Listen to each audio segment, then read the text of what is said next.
So one of the biggest epiphanies I had in my life as an entrepreneur is that at a certain stage, no matter how productive you get, no matter how much you think you know, you can no longer magnify your impact.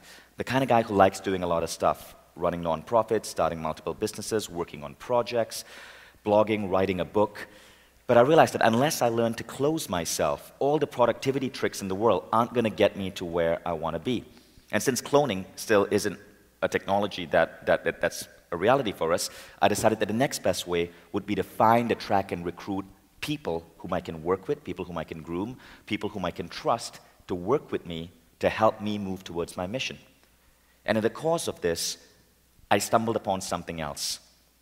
And I never expected this. But today, 6 years after I hired my first employee, I found that the thing that I spend the most time on in business, and this occupies pretty much 70% of my time. 70% of my time in business right now is spent growing, training, and working with my employees. Literally working on them rather than the business. Now the funny thing is, this seems to defy logic. It's not the way CEOs are supposed to work. I'm supposed to be focused on the bottom line. But what I found is something rather unique. I found that by working on my employees, helping them grow, the company seems to be growing faster than ever before. And that's the topic of this presentation. Our goal right now, because I'm so passionate about this, is to not stop at where we are, but to instead create a new model of business and create the world's greatest workplace by the year 2020. So before we get to this 5 rules that I apply in my business that we believe will help us get to the world's greatest workplace in the next couple of years, let me quickly tell you about Mindvalley and what we do. So Mindvalley is a publishing company, right? And what we do is we create multimedia products to engage the generation beyond books. So authors who have a book out there on personal growth or hobbies and stuff, we take the content from that book and we create multimedia courses that run on the internet that leverage social media and Facebook and membership sites and streaming video to train people. And we have about 120,000 students going through our courses over the last 6 years and about 1 million subscribers to our various lists. We publish authors from a wide variety of genre, mostly in personal growth.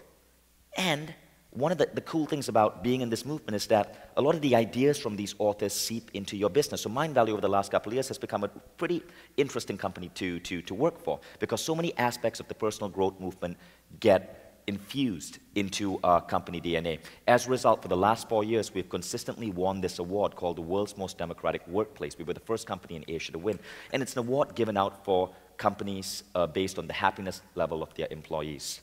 That's my team right now. We have about 70 people, and we're growing really rapidly. So we'll probably be at about 100 people within the next 6 months, and I'm really excited about that. Mindvalley was started in that apartment in New York on 8th Avenue and 45th Street. That's Times Square. And the funny thing is, for a personal growth company, we were started in a former Thai massage parlor in Times Square. And frankly, we know what Thai massage parlor means, right? So frankly, Mindvalley originated in a former whorehouse on Times Square in 2002. Now that we got that out of the way, for the first 1 year, I worked from this apartment. Now, this was around 2002. It was a year after September 11. Having a Malaysian passport caused me some problems. I ended up on a watch list in the United States, which meant that every 30 days I had to go report to the US the US government to get fingerprinted, photographed, to check my credit card receipts to make sure I wasn't buying any fertilizer or anything. So it doesn't help being an unshaved brown person in New York after September 11. So despite loving the United States and being there for almost a decade, I decided it was time to move back home to Malaysia. And so we did. Packed my bags and moved back to Malaysia. Now at this point, I'd had an American company with American customers, American partners, running for about a year or so. And when we moved back to Malaysia, we immediately faced 2 challenges. The first challenge was this. All our clients, partners, and vendors were all US-based. The second challenge was bigger. Malaysia is a country suffering from massive brain drain. In fact, every year, 1% of the population leaves the country to get better jobs in places like Hong Kong, or Singapore, or Australia, or the UK, or the US, or Canada. And it's not just 1% of the country, it's 1%, or about 250,000 people, who represent the most talented people in the country. And the World Bank has said that this is a serious problem and Malaysia needs to be looking into it. In 2007, 140,000 people left Malaysia. In 2008 to 2009, that number rose to 300,000 plus. Huge problem. Now, my philosophy is when you're faced with a seemingly intractable problem, rather than focus on the problem, you create a vision to render the problem obsolete. So we decided we are not going to complain and whine about brain drain. We are simply going to operate under a different paradigm that made brain drain irrelevant to us. And we created a vision to make this paradigm a reality.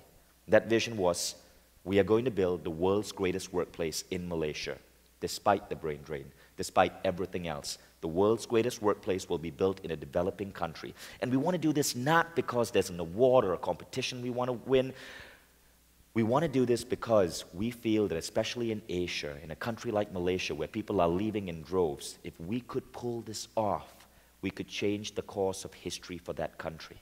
And potentially the course of history for other developing countries which are losing some of their best and brightest minds to the developing world. We wanted to show the world that the greatest workplaces do not have to always be in Silicon Valley. They can happen anywhere in the world if you have the right system in place. So the question is, what is that right system? Well, I identified 5 things. The funny thing about setting a goal is when we set this goal, we had no idea how we were going to do it. But I found, as a general rule, that when you set a big goal, ideas flow through you. Once you know the what and why you want it, we knew what we wanted. We knew why we wanted the world's greatest workplace. We did not know how. But the how, the ideas, the models started coming to us over the last couple of years. And these are 5 things we did. So the 5 things are a focus on happiness, employee happiness, having a noble mission, quest, which is an idea we borrow from the video game industry, a focus on personal growth, and tribal dynamics. So let's start with the first one, right? Happiness. I believe that happiness is the new productivity. So we engineered the entire DNA of our company to create happiness in our employees. One of the things we did is we used one of Malaysia's local advantages as our business advantage. Malaysia is one of the most beautiful parts in the world. Within 3 hours away is Bali. Within 2 hours are the Thai Islands. So we created this model called Geo Lifestyle Optimization. We attract employees who want to come and work for us in Kuala Lumpur because they know that within 3 hours flat from our office, they can be in a beach in Thailand. Within 6 hours from our office, they can be in Bali. And people love that. We have employees who every 2 weeks are on a different paradise island. And there are hundreds of paradise islands in that area. And of course, geo-lifestyle optimization makes life so much happier. Our employees do not have to wait for their vacation days to experience wonderful vacations. But of course, if you're doing this, you also need a second ingredient, which is flexi time. So we create a company without a traditional 9 to 5. So in other words, employees can choose to choose their own working hours. As long as their teams decide when they want to collaborate and they're there for their team, they can choose to take lunchtime off on a Monday to go watch a movie. Or they can choose to work on a Sunday night and then take Monday off. Employees also get about 4 weeks of paid vacation time every year. 4 weeks paid vacation time, including public holidays. And people love that. Now, the other thing we do for happiness is social life. The company actually invests in the social life of our employees. We have people coming from all around the world. We want to make sure that they lead rich, vivid, exciting social life. So we organize tons of theme parties. That's a 70s party. We take people to beach vacations. We have our annual team retreats in epic locations. That's a picture from our team retreat in Bali. And tons of dinners and celebrations and champagne popping to celebrate every moment of life at Mindvalley. We also specifically designed our office to allow happiness. So when you walk into the Mindvalley office, it's kind of designed to look like the Hall of Justice, you know, from the superhero movies. So it's got all these funky little designs to make the office space really livable. Our philosophy of office design is this, especially when you're working with programmers. Make your office so much more elegant, beautiful, and peaceful than their own apartments, so they never want to leave. And they love it. Now, the other thing we did is, every year we apply for, and we've consistently won one of the companies to win the World's Most Democratic Workplace Award. And happiness also comes when people feel they have control, and we give people control by putting certain mechanisms into the business to allow employees to have a say in how the company is run. One of these mechanisms, for example, is the awesomeness report. So every Tuesday from 2 to 3 p.m., we bring everyone together and we have our version of a company meeting. That's the Hall of Awesomeness at Mindvalley. It holds about 70 people and is filled with beanbags. And the awesomeness report starts with 30 minutes of gratitude. We highlight, in the form of a keynote, every successful thing every employee has done over the last 1 week. So pretty much everyone in the company has their work appreciated at the awesomeness report. It could be a well-designed web page. It could be maybe a dinner they toss for their teammates. It could be a sales letter that they wrote. But everyone has their moment of appreciation. And it's fun, it's celebratory, and we give away superhero awards for people who accomplish certain things. So Flash, for example, is given for speedy work. That's Chief from my programming team getting a Flash award. We also have this tradition called mounting the puppy. So that's Eva mounting the puppy. We have a giant green puppy, and someone who does some really epic work gets to mount the puppy while 60 people around them shower them for 3 minutes with appreciation and love. Okay, so these things are really powerful systems that we put in the company to create happiness. So, and we try to make it our company meetings very much like the Daily Show. So all the updates are infused with humor. So people spend a lot of time laughing and joking. A lot of people say it's the happiest moment of their week. Now at 2:31, we shift. Now it's no longer about appreciation. Now it's about vision. And what we do here is we outline new visions, new goals, new ideas of where we want to take the company. The second half of the Awesomeness Report is designed to inspire. Now remember, I believe that peak productivity happens when you're happy in the now and you have a vision for the future pulling you forward. In other words, you have visions pulling you forward, but you're happy right now and free of stress, and your happiness is not tied to your vision. What we are doing at the Awesomeness Report is putting this into the lives of our employees, making them happy right now through a process of gratitude or appreciation, but also giving them bold visions to aim for. This puts the entire company into flow. The Awesomeness Report is a flow inducement device, and any company could be doing this. Another thing we do during the Awesomeness Report to give control and happiness to our employees is this thing called Ask Vishen. And in fact, you can ask anyone in our management team tough questions anonymously. So we have an online system, and people pose questions, and the questions are tough. For example, this is the question I got. I heard that you've been difficult to work with because you change your mind a lot or forget decisions you made in the past, which cause stress for people working with you directly. It gets asked anonymously, and I have to stand in front of my team and answer that question publicly. And every question that is asked is emailed to the entire team. So if I choose not to answer it, I'm putting myself in an awkward position. So by putting this system in place, we give employees direct control over management decisions, and we allow employees to question everything that the CEO and senior management does. And allowing people to have control is one of the best things you can do for happiness. So one of the cool things about Mindvalley is the way we allow the employees to lead the same kind of lifestyle that founders lead.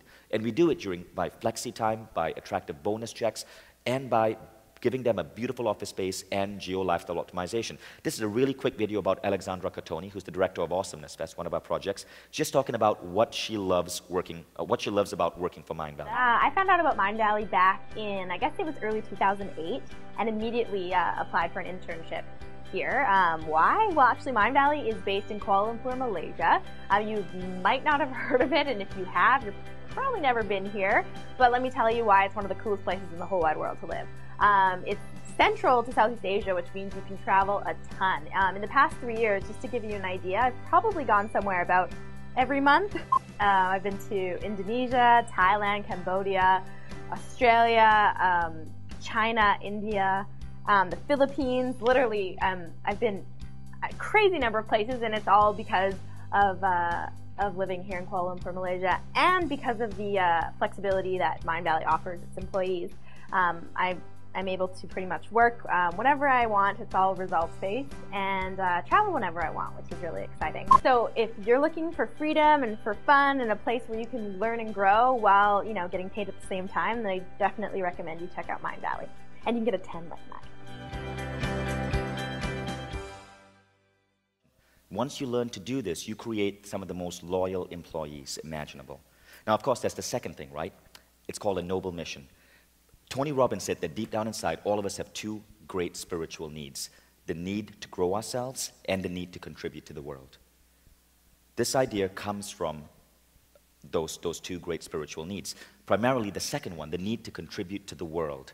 So what we do is we make sure that every employee knows that by working for Mindvalley, they're serving a higher purpose. And our higher purpose is to spread empowering ideas, enlightened ideas to 500 million lives by the year 2050. So that's something we're working on right now. And we do this by working with new thought leaders and thinkers and authors and helping them get their ideas out by giving them the technology and the marketing juice to do so. And employees are also passionate about this. But the other thing we do is we have a clear alignment of values in our company. Everything we do has to first serve the earth. That means it has to make sure that what we're doing is right for society as a whole, putting society first over profits. The second priority is customers. Customers always come next. Customers are always important. Third, employees. Profits come last. So really what we're doing over here is we're putting employee development above profits, customer satisfaction above profits, and above everything else, making sure that everything we do primarily serves the well-being of the earth and ideas of conscious business. One of the other things we do is having a core set of values in how people at Mindvalley operate. So this is called the Code of Awesomeness. Our employees helped us write this. It was a collaborative effort. And the Code of Awesomeness is really a set of ground rules, values that we all abide to. Okay, and we all agree on this, and it helps us make faster decisions. We also make sure that a large chunk of company profits go to non-profit causes that we actually support, such as the Pachamama Alliance, which helps preserve 8 million acres plus of Amazon forest land. So those big, noble missions are the second thing which we found help create the world's greatest workplace. Employees need a sense that they're working on something bigger than the company, bigger than themselves. And especially with Generation Y, social awareness, like global consciousness, seems to be infused with this generation. It really matters to people. Okay, but now we come to the third thing. See, having a big 2050 goal is wonderful, but that's still 39 years away. How do you keep people motivated on a daily basis? So here, we do something that's pretty interesting. We take a cue from the video game industry. If you guys have played video games, there's this whole model called gamification, where video games are designed to get you so excited and passionate about playing the game that you can't get off your computer. We take those same models and we bring them into the workplace, and this is what it looks like. First thing is, you know how when you play a video game and you hit certain levels, you get badges? For example, Foursquare gives you badges, Farmville gives you badges. We give badges as well, superhero badges, for cool things that employees do, such as Flash for doing speedy work. We also have this cool thing called the Bell of Awesomeness that is only to be run in moments of sheer and total awesomeness. And you can't just refer to it as the bell. And it's this bell that's hanging right in the center of the office. And every time someone hits a new sales record or does something epic, the bell rings for them. And maybe the average employee will only have the bell rung for them once a year. But when they do, it is amazing. And it's something that they'll always remember. And everyone else in the company will drop what they're doing and honor that person when they hear that bell ring. It's wonderful. Then we have these things called Easter eggs. So in video games, right, every now and then when the game gets boring, these Easter eggs occur. And Easter eggs are little game devices designed to bring in fun and excitement randomly within the game. We have Easter eggs within the company as well. Specifically, there's an organization within the organization called Splash. It's called the Secret Society for Platonic Love, Appreciation, Smiles, and Happiness. So we actually have secret agents within Mindvalley, and nobody knows who they are, except me, because I approve their budget. Other employees do not know who are the secret agents of Splash, but these agents are given a budget to do fun stuff for the rest of the company. So people might show up to work one day and find that there's Starbucks coffee laid out on the table for everyone. Or they might show up to work one day and find that there are free t-shirts or free gifts or just random roses lying on everyone's tables. And Splash everything Splash do has to be infused with weirdness. So about 2 weeks ago, Splash organized MAD Day, M-A-D, and it stands for Man Appreciation Day. And so every man in the company had breakfast cooked for them by the woman of the company. At 4 p.m., the woman was serving the men ice cream. But to claim the breakfast and the ice cream, every man had to wear a fake mustache the entire day. It was just randomness like that. And 3 weeks before that, all the women showed up in the office, and there was a giant box of Wonder Woman hot pants waiting for them. And every woman got a pair of Wonder Woman hot pants. And again, so Splash does all these crazy things to make day-to-day, week-to-week life within Mindvalley slightly bizarre, slightly weird, but a ton of fun. Now, a couple of other things we do. Every department in Mindvalley has a high score. So, for example, this is our search engine optimization department. Every week on Friday, they report their high score. And every time they beat their own high score, we celebrate them. We acknowledge them at the awesomeness report. We send an email to the entire team celebrating them. You know how in video games like Pac-Man, you try to beat your high score? Every department in Mindvalley has a number, a key performance indicator, but we treat it like a video game. Another thing we do is profit sharing. Profit sharing is really cool because every month, 10% of our profits are given out in form of bonus checks to our employees. And this also means that employees have full visibility on the company's finances. And if we do not make profit a month, or if profits are small, we have to explain to our employees why this is so. Okay, so again, key transparency in all financials with employees. One of the other cool things that we take from the video game industry is community-voted leaderboard. So a leaderboard is like a high score list. At the end of every month, everyone in Mindvalley gets 100 points to allocate to their peers based on how well they felt those peers contributed to Mindvalley's bottom line. And then we tabulate these points, and at the first awesomeness report of the month, we actually bring out the top 5 point earners at Mindvalley. They are the guys who lead the leaderboard. They get to stand in front, mount the puppy, and bask in 3 minutes of appreciation each from 60 people hurling compliments and appreciation at them. It's beautiful to see. People have tears streaming down their eyes. And it's just something that's just really powerful to witness. And by doing so, we do something really interesting. Number one, those key performers, we just set a benchmark for them. They got publicly recognized for an epic performance.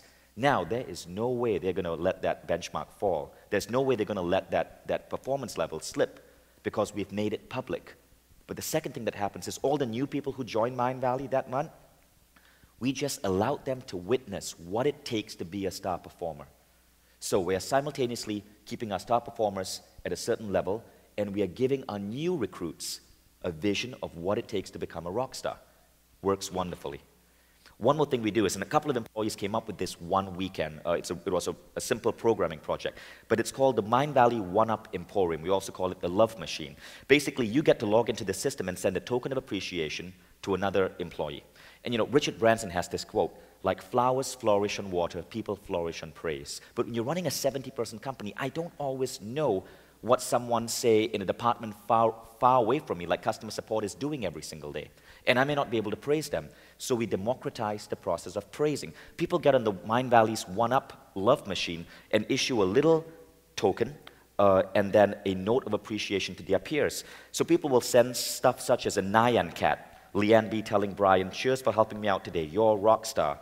Or a Borat with Zikri telling Sarah Lee, thank you neighbor for helping me out today, muy fabuloso. And you can send all sorts of weird gifts. Mojo, represented by Austin Powers, or one of my favorites, the Orgasm, A-W-E-G-A-S-M, represented by this funny animated gif of He-Man doing this. It's hilarious. Now, the final thing that we do, so imagine this, right? Back to the love machine. Imagine this. Imagine showing up for work every single day with a love note on your desk. And that's what goes on. Last week, we had the 7,000th love note given out on Mindvalley's One-Up Emporium. And that's pretty meaningful for us. We have about 40 love notes going out every single day. It changes the dynamics of how your company runs. Number 4, personal growth. I used to believe in this quote, leadership is getting other people to do things you want done because they want to do it. But now when I look back at that quote, I've come to realize that this is really a 1950s style of leadership. It may have been relevant then, but it's also the kind of leadership that allows a president to say mobilize millions of people to fight a dumb war. I don't think that's leadership. So at Mindvalley and among our management team, we came up with our own philosophy of leadership, and this is the quote that governs that. Leadership is recognizing that we are all one, that every person you lead is as brilliant as you, as talented as you, and has the same capacity for growth and accomplishment. They simply need to be reminded of this fact. So the goal of every leader at Mindvalley is to help groom other leaders, to help groom other people and turn them into the best version of themselves they could be. That's why 70% of my time is spent growing my employees. And Mindvalley becomes a very supportive environment where people come in at the age of 22 or 23 with no specific key skill in marketing or SEO, and we turn them into rock stars in a relatively short period of time because of this philosophy of personal growth that infuses the entire organization. Now we call this process consciousness engineering. It's the idea of working with one's self-image to help them see themselves as an amazing being, with someone with amazing potential, and putting into place elements in the organization to help with that growth. So one of the elements, for example, is the 45-5 rule. Some people tell us that Mind Valley is like a cult because people love being in our office, the team is so close, but actually we're the exact opposite of a cult. Cults take people away from their friends and family. We want to give people back to their friends and family. And work has turned into this thing where many people in America right now feel they have to work 60, 70-hour weeks to progress, to get the next job promotion. I don't like that. So we cap working hours at 45 hours a week. We literally tell our employees, 45 hours a week is all you need to get your job done. Then spend the rest of that time with your son, with your daughter, with your family. But here's the second thing, and this is why it's called the 45-5 rule. 5 of those 45 hours you should spend on growing yourself, which means maybe attending a seminar or reading a book. So theoretically, someone in Mind Valley could spend 5 hours on a Monday morning, curled up in bed, reading a book on philosophy or meditation or anything that helps them grow, and we pay them for that time. Okay, so 40 hours working on execution to help the company grow its bottom line, 5 hours working on yourself, and the rest, we want people to lead a healthy work-life balance. The other thing we do for personal growth are team retreats. Once a year, we fly our entire team, plus their spouses, to a private island, sorry, not a private island, but a resort on an island near Malaysia, and we take them through our own little private Awesomeness Fest, a little seminar designed to help them grow. And we actually bring in speakers from around the world to come to our team retreats, to play and learn from and train our employees, and people love it. Many people feel it's one of the most profound weekends of their life. In fact, it was this particular model of team retreat that inspired Awesomeness Fest. The thing we're doing now is the Dream Manager. So we have every employee, well, what you're seeing over there in the picture is probably the world's largest vision board. Now, what we do is we have every employee answer 3 questions within a few months of joining Mind Valley. They make a list. Okay, the first list is all the objects and experiences they want to have in life, from cars to relationships to travel. The second list is how they want to grow, new skills, new hobbies, new talents. The third list is how they want to contribute to the world. Everyone answers this. We bring in a professional photographer, take a professional headshot, and we take their list and their photo, and it goes on this board. Every employee's face and list goes on this board. And every day during lunch, I have lunch with a different employee, and after we're done with lunch, I walk to this board, and I look at their list, and I work with them to help them accomplish their goals in all 3 areas. So someone, say, who wants to learn public speaking, we may sponsor them to attend a public speaking seminar. Someone else who wants to learn a particular skill, we may give them a budget to go buy books on Amazon to help them accomplish that skill. But we invest, and we feel, and this is how our value system works, growing our employees comes ahead of growing profits. Now, the final thing we do is tribal culture. And these are different models that we put in to create tribal dynamics within the team to bring people close. First thing, of course, is the code of awesomeness, that common set of values that governs how Mind Valley runs. Second thing is our own language. Tribes, cultures have their own language. And over the years, like, people in Mind Valley start coining different words that come from the different cultures that they represent. The third is little silly things like our coat of arms with our favorite quote from Kung Fu Panda, I blind people with the light of my awesomeness. Or the fact that everything in Mind Valley has Wonder Woman on it because it tends to be a female-dominated company. So when you walk into Mind Valley, there's a giant statue of Wonder Woman greeting you. Now, beyond just starting a tribe, an internal tribe, we have an extended tribe of partners, customers, people who just love being with us. And people call this the Mind Valley mystique. But our partners, our customers, our vendors love Mind Valley so much that they come and hang out in our office. They come to our team retreat. They are friends with our employees. We've created a culture where the energy is so welcoming and so cool that people want to be part of the Mind Valley mystique. And so people call us an extremely charismatic company. What you're looking over there is just a board that we have in our wall with quotes and pictures of our partners, our customers, our vendors, and just cool things that they've said about Mind Valley and their experiences with us. And we always love hearing from them. Awesomeness Fest is another thing that we do for our extended tribe. Once a year, we bring our partners, our customers, our affiliates, we open this up to our blog readers to come and spend 4 days with our key people from Mind Valley on an island. First one was in Costa Rica, the last one is in Hawaii, that's where we are today, for 4 days of personal growth, sharing, partying, and bonding. Some of my closest friends in the world came from Awesomeness Fest. And it's one way of extending the tribe of Mind Valley outside Mind Valley alone. Now, why do all of these work? Well, I can tell you this. With these models, we've seen amazing growth. We went through 4 years straight where we had 99% growth year on year. And as we become more mature as a company, of course, sustaining 99% growth has been hard. But just in the last 1 year, as I started focusing even more on culture, we are looking at growth rates between 2010 and 2011 of another 40 to 50% in terms of revenue. Now, why does it work? Well, again, if you look at these 5 things, they fit into various different models of personal growth. The first, of course, is flow, the idea that we are at a peak state when we have happiness and a noble vision. So if you look at happiness, a noble mission, and quest, they help put people in flow. Then there is Tony Robbins' idea of our 2 greatest spiritual needs. Giving people a noble mission, giving people an opportunity for personal growth fulfills their 2 greatest spiritual needs. Finally, there's a great book called Tribal Leadership, which talks about tribes and how healthy tribes function. And happiness plus a noble mission plus tribal dynamics helps create a healthy tribe. I won't have time to go into the full dynamics of tribal leadership, but it's a wonderful book, highly recommend it.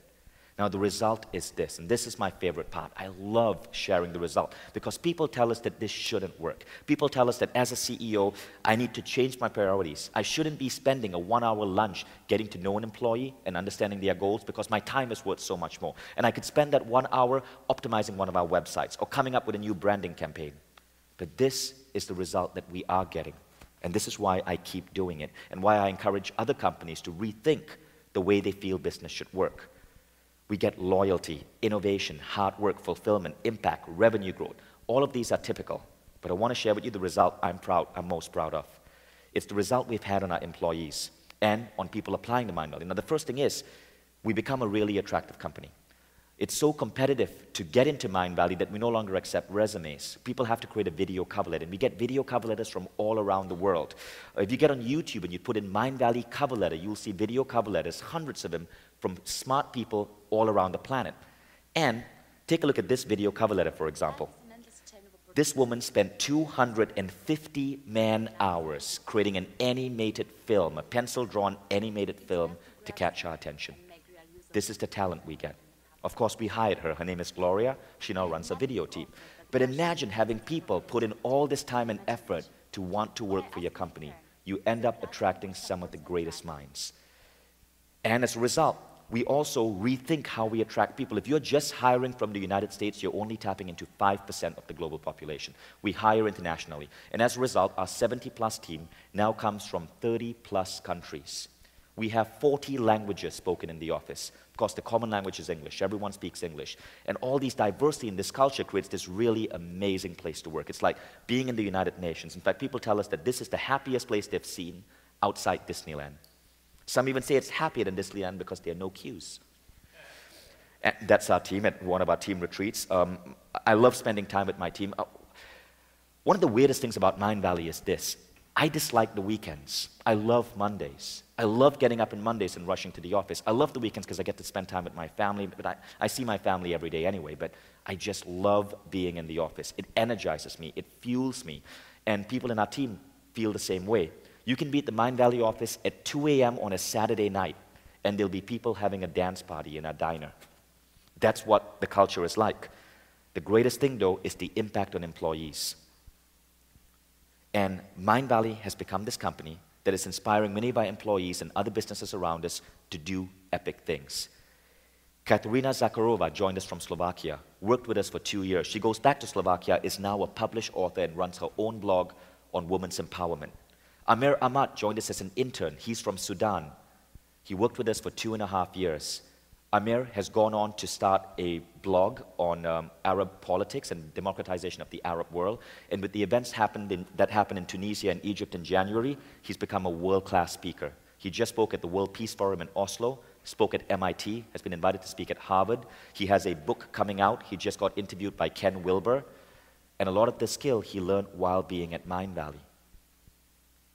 Nika joined us and worked for us for 2 years. She got a big bonus check as part of profit sharing, took it, went to India, studied yoga, came back and is now one of the top yoga instructors in Kuala Lumpur.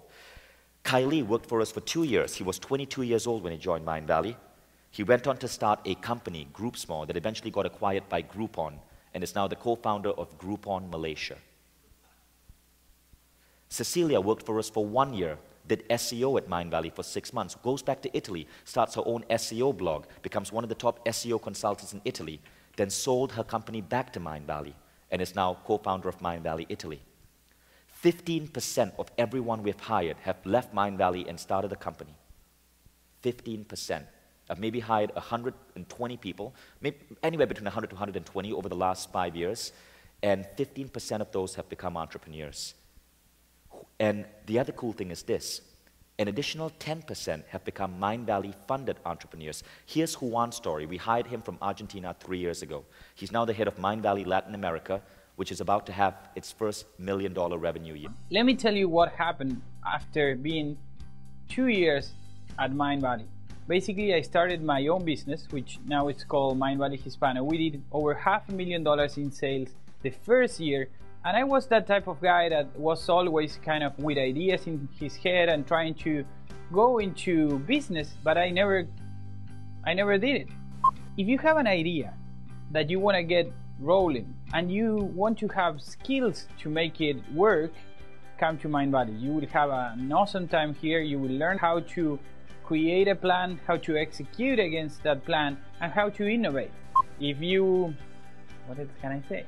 Basically, coming to Mindvalley was hugely transformational for my career. I can say that here I became an entrepreneur. So I hope to see you here soon, and good luck.